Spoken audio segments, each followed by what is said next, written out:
Welcome everyone, मैं हूं प्रतीक्षा। Guys, हम सभी लोगों ने अच्छाई और बुराई के बारे में तो जरूर सुना होगा, लेकिन क्या आप सभी लोगों ने सुना है कि अच्छाई और बुराई की जादुई स्कूलें भी होती है जो अब तक हमने कैरेक्टर्स कॉमिक बुक के अंदर देखे हैं, यानी कि कुछ इवल्स कैरेक्टर होते हैं और वहीं दूसरी तरफ प्रिंसेस और किंग भी होते हैं। इन सारे कैरेक्टर्स ने भी एक स्कूल से पढ़ाई जरूर की होगी जिस स्कूल का नाम था the school of good and evil. लेकिन क्या हो कि जब अच्छाई और बुराई के बीच में संतुलन बिगड़ने लगे, बुराई चाहे कि हर जगह बस बुराई ही बुराई फैले, तो चलिए फिर बिना प्रतीक्षा कराए आज हम सभी लोग the school for good and evil में चलते हैं, जहाँ पे हमें पता चलेगा कि अच्छाई और बुराई दोनों में से किसकी जीत होती है। मूवी की स्टार्टिंग में हमें दो भाई दिखाए जाते हैं जिन्होंने मिलकर ही अच्छाई और बुराई की स्कूल बनाई थी। अच्छाई वाले मैजिशियन का नाम रेयान था और वहीं पे बुराई वाले मैजिशियन का नाम रिफाल था, जिनके पास में जादुई शक्तियाँ भी थी। ये हमेशा ही अपनी प्रैक्टिस के लिए फाइट किया करते रहते थे, लेकिन एक दिन रिफाल और रेयान के बीच में थोड़ी सीरियस फाइट होना स्टार्ट हो जाती है। रेयान बार बार में रिफाल को मना करता है कि तुम इस चीज को इतना सीरियस क्यों ले रहे हो, लेकिन तभी इन दोनों के बीच में जादुई शक्तियों का यूज होना शुरू हो जाता है। रिफाल बार बार में रेयान के ऊपर अटैक करता जाता है और एक समय ऐसा आता है जब रिफाल ने रेयान को खाई से नीचे गिरा दिया, लेकिन उसी समय रेयान ने भी रिफाल को अपने साथ ही नीचे खींच लिया और जो क्लिफ से ऊपर आता है वो अच्छाई वाला भाई यानी कि रेयान था। और इसी के साथ कहानी की शुरुआत होती है, जहाँ पे हमें दो लड़कियों के बारे में बताया जाता है। पहली लड़की जिसका नाम सोफी था, जो कि एक गरीब घर से बिलोंग करती थी, ऊपर से वो ऑर्फन थी, लेकिन उसके ख्याल बहुत बड़े बड़े थे कि वो अपनी जिंदगी में कुछ बहुत बड़ा करना चाहती है। दूसरी तरफ हम एक लड़की अगाथा को देखते हैं, जिसे पूरे गांव वाले लोग विच कहा करते थे क्योंकि उसकी माँ भी डायन ही थी। जब बच्चे अगाथा को परेशान करते थे तो उस समय सोफी ने उसका साथ निभाया। ये दोनों बेस्ट फ्रेंड्स हुआ करती थी तब से, जब से बचपन में इन दोनों का कोई नहीं था। अगर अगाथा को कोई परेशान भी करता था तो सोफी आके उसे वहीं पे मजा चखा देती थी। इन दोनों को बुक्स पढ़ने का बहुत शौक था, इसी कारण हम इन दोनों को रीडर्स भी कह सकते हैं। लाइब्रेरी के अंदर इन्होंने हर कॉमिक बुक पढ़ी है, यानी कि हर तरीके की परी कथाएं जिसके अंदर गुड और बैड कैरेक्टर्स दोनों थे। इस बार लाइब्रेरियन ने सोफी को बताया कि कैसे आज तक एक किताब है जो कि सोफी ने नहीं पढ़ी है। ये एक ऐसी स्कूल के बारे में है जहाँ पे अच्छाई और बुराई सिखाई जाती है। सोफी को एकदम से इंटरेस्ट आने लगता है, लेकिन अगाथा को इन बातों पे बिलीव नहीं था। लाइब्रेरियन कहती है कि बहुत कम लोग होते हैं जिन्हें इस स्कूल में जाने का मौका मिलता है, लेकिन ये सब कुछ एक कहानी है। कहा जाता है कि एक लड़की इसी बुक को पढ़ते हुए गायब हो गई और तब से उस बुक को बैन कर दिया गया। सोफी को इस गांव में नहीं रहना था क्योंकि वो अपनी जिंदगी से बहुत परेशान थी। गांव के अंदर एक ऐसा पेड़ था, उस पेड़ को विशेष पूरी करने का टैग मिला था कि वो सभी की विशेष को पूरी कर देता है। इसी कारण सोफी एक लेटर में लिखती है कि उसे इस गाँव से बहुत बहुत दूर जाना है, कुछ भी करके उसे school of good and evil के अंदर एडमिशन चाहिए। लेकिन अगाथा सोफी से प्रॉमिस लेती है कि वो उसे छोड़ के कहीं भी ना जाए, ये जैसे भी जिएंगे बस साथ जिएंगे। कुछ दिन निकल जाते हैं, सोफी के पास अभी भी कोई जवाब नहीं आता है। इसी के कारण वो उस पेड़ के पास वापस जाती है और अपने ही लेटर को फाड़ देती है और इस बार डिसाइड करती है कि वो अगाथा को छोड़ के यहाँ से रात में चली जाएगी। रात होने पे सोफी अपने घर से निकल के इसी पेड़ की तरफ आगे बढ़ने लगती है। अगाथा को कुछ न कुछ डाउट था, इसी कारण वो सोफी के पास पहुँच जाती है और उसे कहती है कि इतनी रात में तुम्हें यहाँ नहीं आना चाहिए था और तुम मुझे छोड़ के ऐसे नहीं जा सकती हो। तभी इनके आसपास कुछ आवाजें आने लगती है। देखते ही देखते वही काली शक्ति जिसके बारे में लाइब्रेरियन ने बताया था वो इनके पास आने लगती है और सोफी को अपनी तरफ खींचती हुई लेके चली जाती है। सोफी अगाथा को गुड बाय करती है और कहती है कि मैं इस गांव में वापस कभी नहीं आऊंगी, मुझे अपनी नई दुनिया बनानी है। अगाथा सोफी को नहीं छोड़ सकती थी, इसी कारण वो भी सोफी का हाथ पकड़ लेती है। सोफी बार बार कहती है कि मेरा हाथ छोड़ दो, लेकिन अगाथा भी सोफी के साथ ही चल पड़ती है। देखते ही देखते ये बादलों से निकल के एक दूसरी दुनिया में पहुंच जाते हैं। जब ये ऊपर देखते हैं तो इन्हें एक बहुत बड़ा पक्षी दिखाई देता है जो कि सिर्फ स्केलेटन से बना था। सोफी बहुत खुश हो जाती है क्योंकि उसकी इच्छा पूरी हो गई थी, वो school of good and evil के अंदर पहुंच गई थी। अगाथा का कहना था कि ये जगह हमारे लिए नई है, हमें यहाँ से जाना चाहिए।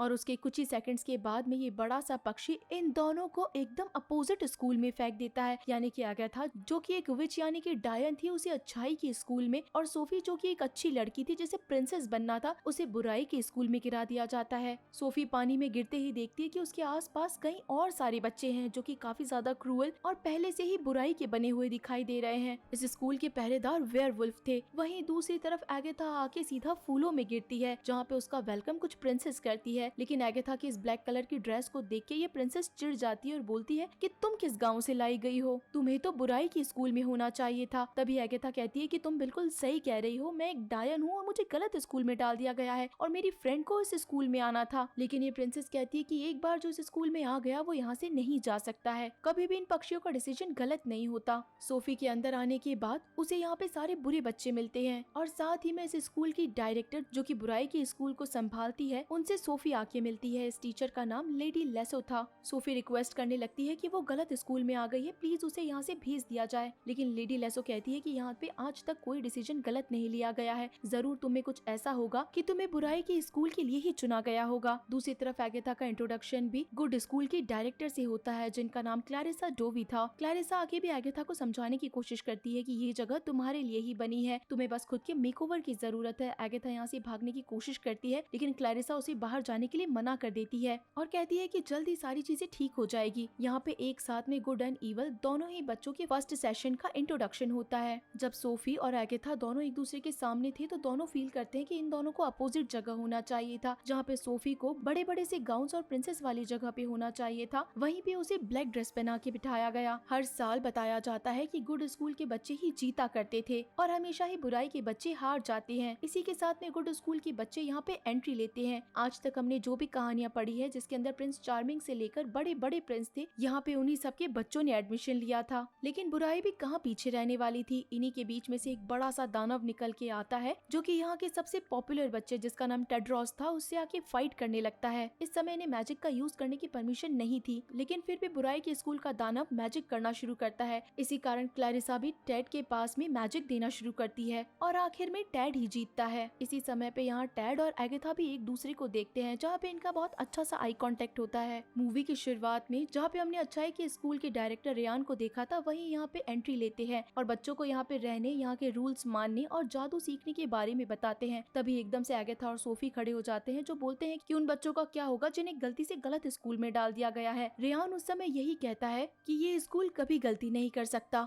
वहाँ एक तरफ एगेथा को नई प्रिंसेस एक्सेप्ट नहीं कर रही थी, वहीं पे दूसरी तरफ सोफी भी बहुत परेशान थी क्योंकि उसे भी कुछ बुरी लड़कियां जो कि विचेस की बेटियां थी अपने रूम में वेलकम करके बहुत परेशान कर रही थी। सोफी की इन लड़कियों से फाइट बढ़ने ही वाली थी कि वहीं दूसरी तरफ हम एगेथा को देखते हैं जिसे लगता है कि वो इस स्कूल से भाग जाएगी सोफी को लेके। इसी कारण वो रात होने पे स्कूल की बाउंड्रीज के ऊपर चढ़ के बुराई के स्कूल में जाने वाली थी। एगेथा के पीछे देखने पे उसे क्यूपिड दिखाई देता है जो कि उसे बहुत ही मासूम लगता है, लेकिन देखते ही देखते वो क्यूपिड एक बहुत बड़े मॉन्स्टर में बदल जाता है जो कि एगेथा के ऊपर अटैक करने लगता है। एगेथा यहाँ से बच के एक कमरे के अंदर जंप कर देती है जहाँ आगे जाने पे उसे पता चलता है कि लेडी लेसो और क्लैरिसा आपस में बात कर रहे हैं कि इन दोनों को आखिर एक साथ में गलत स्कूल में कैसे डाल दिया गया है। जो भी हो फैसला सही ही लिया गया होगा। लेडी लेसो हमेशा से ही क्लैरिसा पे बहुत गुस्सा करती थी क्योंकि जब से रफाइल मारा गया है तब से हमेशा अच्छाई की स्कूल यानी कि रेयान की स्कूल ही जीता करती थी। ये दोनों जैसे ही अपने टॉपिक को खत्म करके जाती है तो एगेथा अपने सामने देखती है कि उसी जगह पे एक ब्लड का टावर बन जाता है जो कि रफाइल का था। रफाइल आके यहाँ कहता है कि तुम्हें सोफी से दूर रहना चाहिए, उसे किसी खास मकसद के लिए यहाँ पे लाया गया है, तुम अगर उसके साथ रहोगी तो वो अपना मकसद कभी पूरा नहीं कर पाएगी। और इसी के साथ वो ब्लड का टावर वहीं पे फट जाता है। एगेथा बहुत बुरी तरीके से डर गई थी कि उसे सोफी को यहाँ से बाहर निकालना ही होगा। जिस समय एगेथा सोफी को लेने के लिए बुराई की स्कूल में जा रही थी उसी समय वो रेयान को भी देखती है जो कि एक मैजिकल ब्रिज के ऊपर चढ़ के एक टावर में चले गए। यहाँ सोफी का झगड़ा अपनी रूममेट हेस्टर से हो ही रहा था कि तभी वहाँ पे एगेथा पहुँच जाती है। सोफी उस झगड़े को वहीं पे खत्म करके सीधा एगेथा के पास पहुँचती है। एगेथा सोफी को समझाती है कि ये जगह तुम्हारे लिए ठीक नहीं है, हमें यहाँ से भागना होगा। सोफी भी वहाँ पे एगेथा की बात मानते हुए आगे बढ़ती है। एगेथा बिना जमीन को देखते हुए सीधा पैर रख देती है जहाँ पे अपने आप ही वो जादुई सीढ़ियाँ दिखना शुरू हो जाती है और ये दोनों ही टावर में पहुँच जाती है। इन्हें नहीं पता था कि ये टावर किसका है, लेकिन तभी इन्हें अंदर यहाँ पे एक जादुई बुक दिखाई देती है जिसके ऊपर एक बहुत बड़ा पेन लिख रहा था। ये सारी चीजें भविष्यवाणियां थी जो कि पहले से ही सोफी और एगेथा के बारे में लिख दी गई थी। तभी यहाँ पे रेयान की एंट्री होती है जो कि बोलता है कि आज तक यहाँ पे कोई चीज गलत नहीं हुई है, लेकिन सोफी और एगेथा दोनों ही अपने बारे में बताते हैं कि कैसे उनका कैरेक्टर बिल्कुल डिफरेंट है। या तो उन दोनों को सही स्कूलों में डाला जाए या फिर उन्हें वापस ही अपने घर भेज दिया जाए। तब रेयान कहता है कि इन चीजों को बदलना नामुमकिन है, अगर इन्हें कुछ बदल ही सकता है तो सिर्फ ये किताब बदल सकती है। इस किताब में लिखा गया है कि अगर आपको अपना सच्चा प्यार मिल जाए और आपको भी उससे उतना ही सच्चा प्यार हो तब उसके ट्रू लव किस से आप सारी चीजें बदल सकते हो। यानी कि अब सोफी के पास सिर्फ एक ऑप्शन था कि अगर उसे अपना सच्चा प्यार मिल जाए तो उसके बाद वो अपना स्कूल बदल सकती है। अगले दिन सोफी और एगेथा दोनों ही अपने अपने नए सेशन के अंदर क्लासेस अटेंड करना शुरू करती है, जहाँ सोफी एक अच्छी लड़की होने के बावजूद भी उसे बुराई सिखाई जाती है कि कैसे उसे गंदा दिखाई देना है, जितनी गंदी वो दिखेगी उतनी ही ज्यादा इनकी बुराई बढ़ती जाएगी। दूसरी तरफ एगेथा जो कि एक डायन थी उसे ब्यूटी क्लास दी जा रही थी और उसे स्माइल करना बताया जाता है। जब एगाथा स्माइल नहीं कर पाती तो टीचर उसे फेल कर देती है। अगर 3 बार यहाँ पे कोई भी फेल हो जाता है तो उसे इस स्कूल से निकाल दिया जाता है या फिर गायब कर दिया जाता है। यहाँ सोफी पे हुक का बेटा हॉटलाइन मार रहा था। वहीं दूसरी तरफ एगाथा के पास में एक लड़का आके बैठता है जिसका नाम ग्रेग था और वो उसे कहता है कि जैसे तुम सोचती हो कि तुम्हें गलत स्कूल में डाला गया है, वैसे मुझे भी लगता है कि मैं उस स्कूल के लिए बिल्कुल परफेक्ट नहीं हूँ। शायद मुझे यहाँ पे होना ही नहीं चाहिए था। इसी समय एगाथा और सोफी दोनों एक दूसरे से आके मिलती है और अपनी अपनी प्रॉब्लम्स के बारे में बताती है। सोफी कहती है कि मुझे वो लड़का बहुत पसंद है। सोफी यहाँ पे टेड के बारे में बात करती है और एगाथा को कहती है कि प्लीज मेरी मदद करो और उस तक ये लेटर पहुँचा दो। एगाथा टेड से बात नहीं करना चाहती थी, लेकिन सोफी की मदद करने के कारण उसे टेड से बात करनी पड़ती है।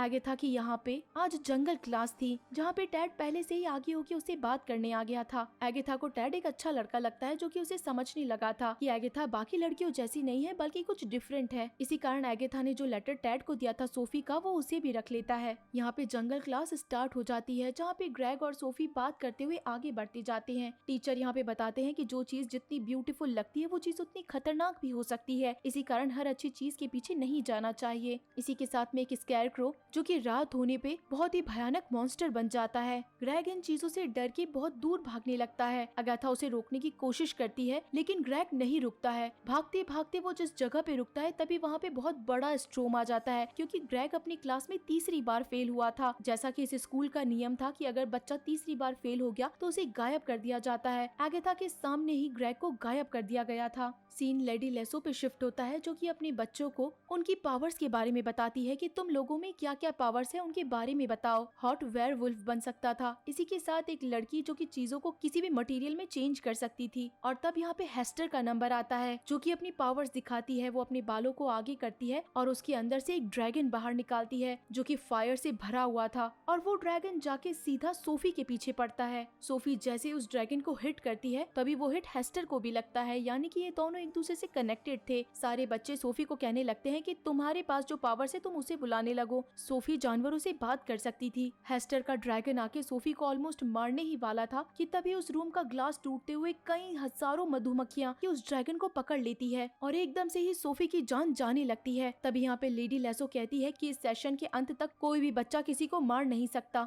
तभी सोफी जोर से चिल्लाती है और उन मधुमक्खियों को ऑर्डर देती है कि इसे छोड़ दो। हेस्टर की हालत बहुत बुरी हो चुकी थी और वो ड्रैगन आके वापस से हेस्टर के गले में आ जाता है। लेडी लेसो अपने साथ में सोफी को कहीं बाहर ले जाती है और उसके ऊपर चिल्लाती कि आज तुमने ये क्या किया। तब सोफी कहती है कि मेरे सामने एक आदमी आया था जो कि खुद का नाम रफाल बता रहा था। लेडी लेसो जब ये बात सुनती है तो उसे बिलीव ही नहीं होता कि आखिर रफाल स्कूल में वापस आ गया है और रफाल सोफी को ये भी कह के गया था कि आज के बाद वो कभी अकेली नहीं है। लेडी लेसो को खुशी तो होती है कि रफाल वापस आ गया है, लेकिन उसे ये बिलीव नहीं होता कि उसने सोफी को चुना है। सीन यहाँ पे अच्छाई की स्कूल में शिफ्ट होता है जहाँ पे आज की क्लास थी कि इनके सामने जो तालाब था वो सबकी इच्छाएं पूरी करता है अगर वो अच्छे मन से मांगे तो। एक लड़की खड़ी होती है जो कि पानी में हाथ डालती है और खुद के मन की इच्छा बताती है। उसे एक प्रिंस के साथ में बॉल रूम में जाना था और उसकी इस इच्छा को पूरा कर दिया जाता है। और अब नंबर एगाथा का आता है। एगाथा बड़ी परेशान थी इस सारे माहौल को देख के कि कैसे यहाँ पे गलत गलत रूल्स बनाए गए हैं। बच्चों को कैद कर लिया जाता है, 3 गलतियों के बाद उन्हें स्कूल से निकाल दिया जाता है और भी कई सारी पनिशमेंट्स। इसी कारण एगाथा पानी में हाथ डाल के यही कहती है कि आज तक जो भी यहाँ पे बंदी बनाया गया है उन सबको आजादी मिल जाए मेरे साथ में ही। देखते ही देखते यहाँ पानी के अंदर कुछ हलचल होना स्टार्ट होती है और कई सारी मछलियाँ हाथ में बदल जाती है जो कि एगाथा का हाथ पकड़ के बाहर आ जाती है। असल के अंदर ये एक लड़की थी जो कि 100 सालों से पानी के अंदर रह रही थी और एगाथा ने जब बोला कि सबको आजाद कर दिया जाए तो ये लड़की भी यहाँ पे आजाद हो जाती है। देखते ही देखते वो लड़की बटरफ्लाई बन के वहाँ से उड़ जाती है और उसी समय वही बड़ा सा पंछी जो कि हमें शुरुआत में दिखाया गया था वो एगाथा के पास आता है। ये और कोई नहीं बल्कि ग्रेग था जो कि जंगल में से गायब हो गया था, लेकिन वहाँ पे जितने भी प्रिंस खड़े थे उन सभी को लगा था कि एगाथा के ऊपर अटैक हो रहा है। इसी के कारण टेड भागता हुआ आता है और उसे लगा था कि वो एगाथा की जान बचाएगा।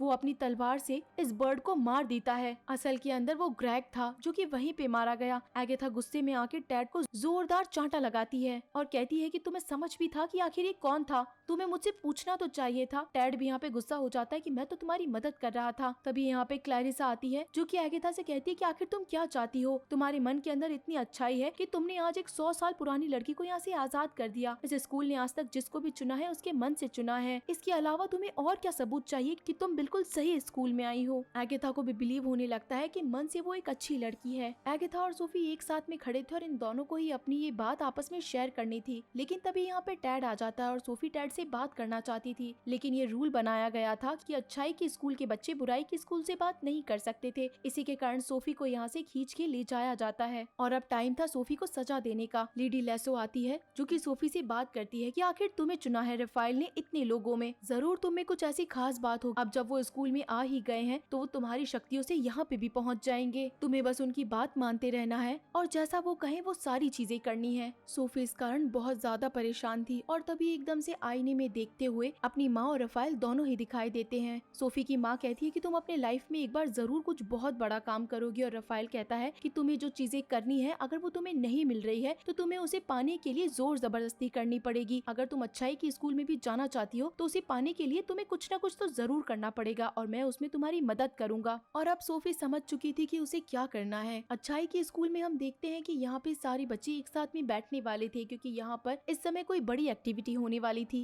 एगाथा टैड को पसंद करने लगी थी, लेकिन एगाथा को ये भी पता था कि सोफी टैड को पसंद करती है, इसी कारण वो टैड से ज्यादा बात नहीं करती, लेकिन फिर भी इन दोनों के बीच में अपने आप ही क्लोजनेस बढ़ती जा रही थी। आज टाइम था जब इन सारे बच्चों की जादुई शक्तियाँ अपने आप इनमें आने लगे। इसी कारण एक तरफ लेडी लेसो और दूसरी तरफ क्लैरिसा खड़ी थी जो कि अपने बच्चों को क्यू के अंदर खड़ा करती है और उनके हाथ में पेन डालकर उनकी शक्तियों को जगाती है। इसी समय सोफी की एंट्री होती है जो कि पूरी तरीके से बदल गई थी, यानी कि मानो उसने बुराई को अपना लिया था। उसका ड्रेसअप, उसका स्टाइल सब कुछ बदल गया था। वो अपने इस स्टाइल से टैड को पाना चाहती थी। देखते ही देखते अब सोफी ने एक ग्रुप भी बना लिया था। जो बच्चे पहले सोफी से झगड़ा करते थे वो सब अब उसके ग्रुप के अंदर थे। ये सारी चीजें एगाथा को समझ में नहीं आती और वो सोफी से साइड में आके बात करती है कि तुम ऐसी क्यों बन गई हो, तुम तो ऐसी थी भी नहीं। तब सोफी कहती है मुझे जो पाना है उसे अपनाने के लिए मुझे ये सब करना पड़ेगा। एगाथा कहती है कि मैं तुम्हारी हर तरफ से मदद करूंगी, लेकिन तुम ये सब बिहेवियर करना बंद करो, तुम्हें बस उससे बात करनी होगी और ऐसे झूठे दिखावे नहीं करने हैं। जब यहाँ पे सारे किंग एक साथ में तीर चलाने के प्रैक्टिस करते हैं उसी समय यहाँ सोफी आ जाती है जो कि बताती है कि वो दिल से कितनी अच्छी लड़की है, लेकिन टैड को इस बात पे बिलीव नहीं था। इसी कारण वो सोफी को कहता है कि प्रूफ करके दिखाओ। सोफी को तीर चलाना नहीं आता था, लेकिन एगाथा मैजिक करके सोफी का तीर एकदम निशाने पे लगाती है। तब टैड कहता है कि जो मन से अच्छे होते हैं उनका तीर भी बिल्कुल निशाने पे लगता है। इसी कारण टैड सोफी से बात करने के लिए इंटरेस्टेड हो जाता है। इन दोनों के बीच में क्लोजनेस बढ़ती जाती है। इसी कारण यहाँ पे एक प्रिंसेस को ये बात पसंद नहीं आती और वो सोफी से झगड़ा करने के लिए आगे बढ़ती है, लेकिन तब तक यहाँ पे सोफी की पूरी टीम एक साथ में अच्छाई की स्कूल पे अटैक कर देती है। यहाँ पे बहुत बड़ी कैट फाइट स्टार्ट हो जाती है। इसी कारण यहाँ पे हर मैजिक के टीचर्स को इकट्ठा किया जाता है रेयान के साथ में। रेयान यहाँ पे कहता है कि ये तो सालों से परंपरा चली आई है कि अच्छाई के स्कूल के बच्चे बुराई के स्कूल के बच्चों के साथ नहीं रह सकते, तो फिर आखिर ये सब क्यों हो रहा है। सोफी कहती है कि मैं टैड से प्यार करती हूँ और मैं उसी के साथ रहना चाहती हूँ। तब रेयान कहता है कि अगर ये बात सच है तो ये बात किताबों में लिखी जाएगी, लेकिन इसके लिए तुम्हें ये प्रूफ करना पड़ेगा। इन दोनों को एक टेस्ट देना है। इन दोनों को अंधेरे जंगल में छोड़ दिया जाएगा। दोनों को अलग अलग दरवाजों से जाना पड़ेगा जहाँ पे इन्हें खतरनाक फूल और स्कैरक्रो का सामना करना होगा। अगर इन दोनों ने एक दूसरे को ढूंढ लिया और दोनों जिंदा वापस आए तो इन दोनों को साथ रहने की परमिशन दी जाएगी, लेकिन अगर इन्हें कहीं भी खतरा दिखे तो ये वहीं पे लाल रुमाल को गिरा के उस जगह से बाहर निकल सकते हैं। हालांकि सोफी टैड से प्यार नहीं करती थी, लेकिन उसे अच्छाई के स्कूल में जाने के लिए ये टेस्ट भी देना पड़ता है। इन दोनों को ही घने जंगल में भेज दिया जाता है जहाँ पे सोफी को इस जंगल की बुराई के बारे में नहीं पता था और देखते ही देखते सारे फ्लावर्स एक साथ में सोफी के ऊपर अटैक कर देते हैं। एगाथा सोफी की मदद करना चाहती थी, इसी कारण वो खुद के मैजिक का यूज करते हुए दूसरी तरफ पहुंच जाती है। फूलों से बच के आई हुई सोफी के ऊपर अब स्कैरक्रो अटैक करता है। एगाथा कैसे भी करके सोफी को बचाने लगती है और आगे भागने लगती है। तब तक यहाँ पे टैड भी पहुंच चुका था जो कि स्कैरक्रो को सोफी से बचाता है। एगाथा यहाँ पे छुप के साइड में बैठ जाती है, लेकिन स्कैरक्रो टैड से फाइट करते हुए उसकी तलवार गिरा देता है। वो स्कैरक्रो ऑलमोस्ट टैड को मारने ही वाला था। तभी एगाथा बार बार में सोफी को कहती है कि कुछ भी करके टैड को उसकी तलवार वापस दो। सोफी बुरी तरीके से डरी हुई थी, इसी कारण वो टैड को उसकी तलवार नहीं दे पाती। आखिर में आके एगाथा को खुद खड़े होना पड़ता है और वो तलवार उठा के टैड को दे देती है। उस तलवार से टैड स्कैरक्रो को मार देता है, लेकिन तब सोफी चिल्लाते हुए आती है कि ये सब कुछ तुम्हारी ही प्लानिंग थी, तुम मेरा सब कुछ बर्बाद करना चाहती थी। लेकिन टैड को साफ समझ में आ चुका था कि सोफी उससे सच्चा प्यार नहीं करती है। टैड उसी समय उस एक्टिविटी को छोड़ के वहाँ से चला जाता है और सोफी एगाथा के बीच में बहुत गंदा झगड़ा हो जाता है। सोफी एगाथा के ऊपर चिल्लाने लगती है कि आखिर तुम्हें क्या जरूरत थी वहाँ पे आने की, और अब जब इन दोनों ने ही रूल्स ब्रेक किए हैं तो इन दोनों को ही अपने अपने टीचर्स के पास में जाना पड़ता है। क्लैरिसा एगाथा के ऊपर चिल्लाती है कि तुम्हें वहाँ जाने की किसने परमिशन दी थी। तब एगाथा बताती है कि कि वहाँ पे रफाइल बार बार में आ रहा था, पहले भी वो दिखाई दिया है। तब क्लैरिसा कहती है कि क्या कहा तुमने, रफाइल, क्या वो तुम्हें पहले भी दिखाई दिया है? तब एगाथा कहती है कि हाँ, वो 2-3 बार पहले भी दिखाई दिया है और इसके बारे में हमने लेडी लेसो को भी कहा है।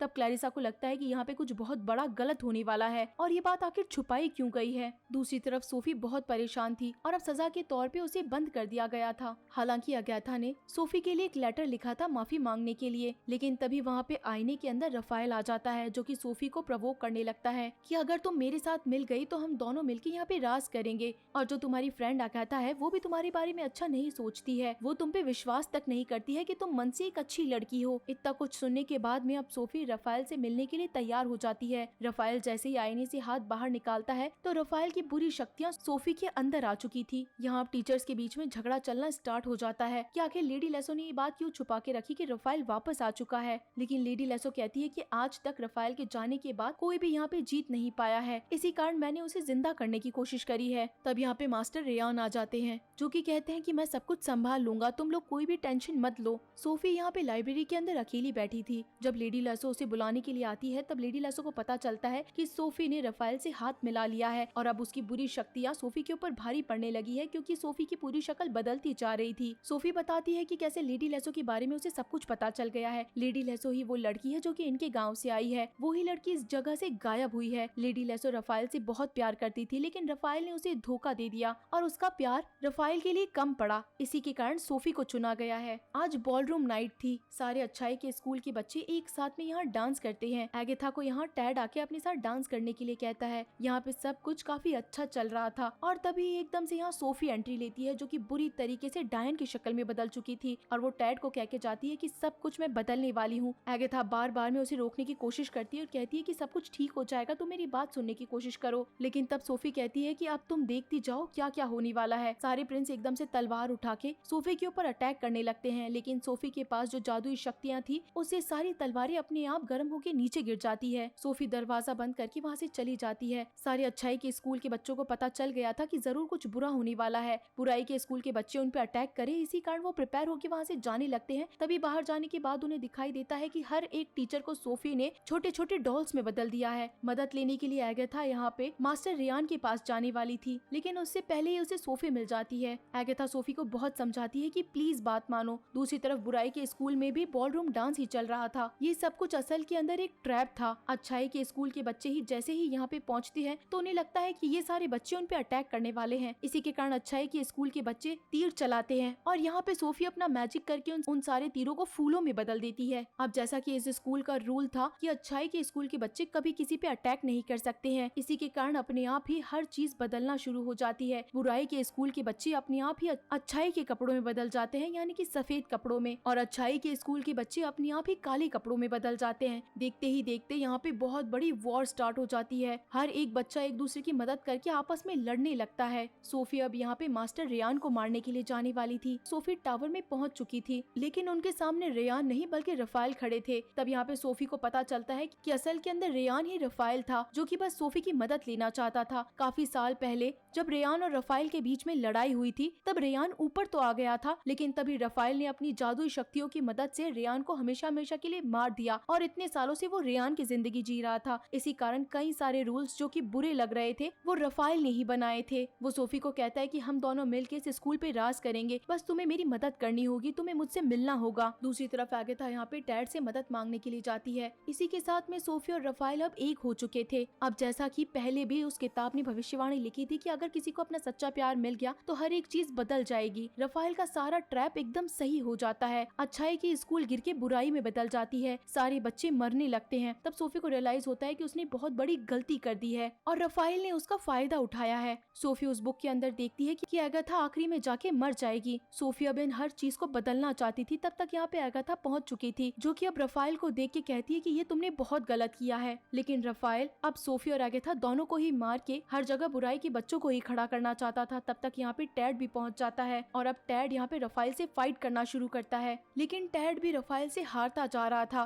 रफाइल अगाथा को मारने वाला था, लेकिन तभी उसके बीच में सोफी आ जाती है और उड़ता हुआ पेन आके सीधा सोफी के आर पार हो जाता है। सोफी वहीं पे गिर जाता है। अब जो भविष्यवाणी थी कि उस लड़की को जिंदा भी रहना है, लेकिन जैसे जैसे सोफी मरती जा रही थी वैसे वैसे सारी चीजें अपने आप ही बदलती गई। अच्छाई की स्कूल वापस से खड़ी हो गई। यहाँ पे टैड भी एक तरफ हार रहा था, वहीं पे सोफी दूसरी तरफ मर रही थी। तभी एगाथा को टैड की जादुई तलवार मिलती है। वो उस तलवार को उठाती है और सीधा रफाइल को जान से मार देती है। रफाइल की जादुई शक्तियाँ वहीं खत्म हो जाती है और वो वहाँ से गायब हो जाता है। लेकिन तब तक सोफी ऑलमोस्ट मरने वाली थी। सोफी एगाथा से माफी मांगती है। अब तक उसने जो भी किया, लेकिन एगाथा उसे माफ कर चुकी थी। इन दोनों की दोस्ती बहुत ज्यादा थी। सोफी यहाँ पे मर गई थी, इसी कारण एगाथा काफी जोर जोर से रोने लगती है और उसे आखिरी गुड बाय करती है और सच्चे आंसुओं से सोफी वापस से जिंदा हो जाती है। उसके सारे जख्म अपने आप ठीक होने लग जाते हैं और अब सोफी के जिंदा होने से एगाथा बहुत खुश थी। आखिर के अंदर कहानी पूरी तरीके से बदल चुकी थी। अब अच्छाई और बुराई दोनों के ही स्कूल के बच्चे एक साथ में बात करके मिलने जुलने लगते हैं। यहाँ पे टीचर्स भी आ चुकी थी, जिन्हें लगता है कि अब शायद अलग रहने की बजाय साथ रहना चाहिए। सोफी और एगाथा अब ये सब कुछ खत्म करके वापस अपना घर जाना चाहते थे। तब सोफी एगाथा को कहती है कि तुम्हें शायद अभी टैड के साथ रहना चाहिए। तब एगाथा टैड के पास जाती है और उसे कहती है कि मैं तुम्हें पसंद करती हूँ, लेकिन मैं तुम्हारे साथ नहीं रह सकती। मैं वापस से मेरे शहर ही जाना चाहती हूँ। एगाथा और सोफी दोनों अपना हाथ पकड़ के वापस से अपने गाँव में पहुँच जाते हैं, उसी पेड़ के नीचे। दोनों ही अपने फैमिली से मिलते हैं और अब काफी चीजें बदल गई थी। लेकिन तभी हम देखते हैं कि एकदम से पेड़ के अंदर आके एक तीर लगता है,